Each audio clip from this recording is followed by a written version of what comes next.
I'm gonna pause, follow my slack down, and start again. Because I want that line pulling through that weight and stopping. Oh, another one grabbed it right there. A good one. Big one. Big giant one on a free rig. Guys, giant one on a free rig. I mean a giant one. And you saw why it was dragging. I mean a giant one, guys. I mean a giant one. I mean a giant one.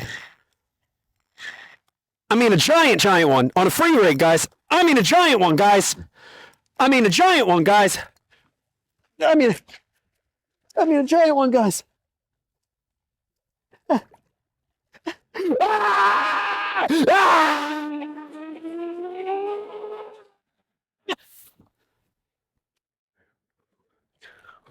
I got a jerk bait on my side. I'm so nervous. Hold on, I'm hooked. Guys, that's why do not sleep on a bottom bait in the fall. Do not sleep on a bottom bait in the fall. All right, hey Bass U fans, Mike Iaconelli back, continuing my discussion on fall fishing. You know, I've said it before, it's one of my favorite times of the year to not only catch a lot of bass, but to catch some of the biggest bass of your life. It's happening right now in the fall.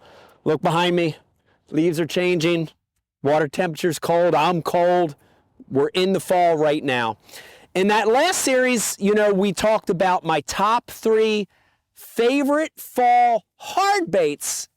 But in this series, we're gonna switch gears and we're gonna talk about my top 3 favorite soft baits in the fall, soft baits.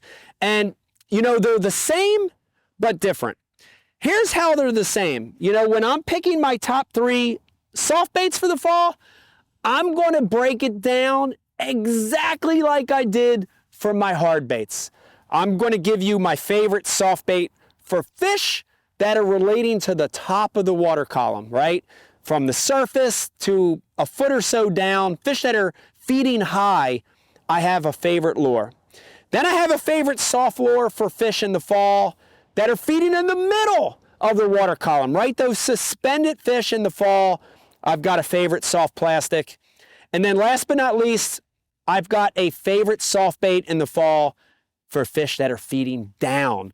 Fish in the fall that are eating off the bottom, I've got a little secret bait for you. So that's the same as hard baits. When I'm selecting my soft baits in the fall, I break it down by zone. The difference is that in style of fishing, most of my soft bait fall lures are more finesse. They're more finesse, right? So I'm going from that bait caster with heavier lures and heavier line and more of that reaction power style fishing. I'm leaving that to the hard bait side, and now I'm going to a lighter rod, a spinning rod with lighter line, generally lighter baits, right? Smaller lures. So for my soft picks in the fall, a majority of the time this is more finesse. But listen, even for my guys that live in the South and you live by the bait caster, and I love a bait caster, don't get me wrong, this is a great complement to your hard lures, right? This is a great complement to your hard fall baits because these are great for covering a lot of water. And these are great for active fish. These are great for creating a reaction strike. But when that's done, when that's over and you're trying to maximize an area, or if you get one of those tough days, and it still happens in the fall, the water's super clear, there's a lot of boats around you, you get a cold front day, it's freezing, it's bluebird. These soft baits in the fall are going to save your butt.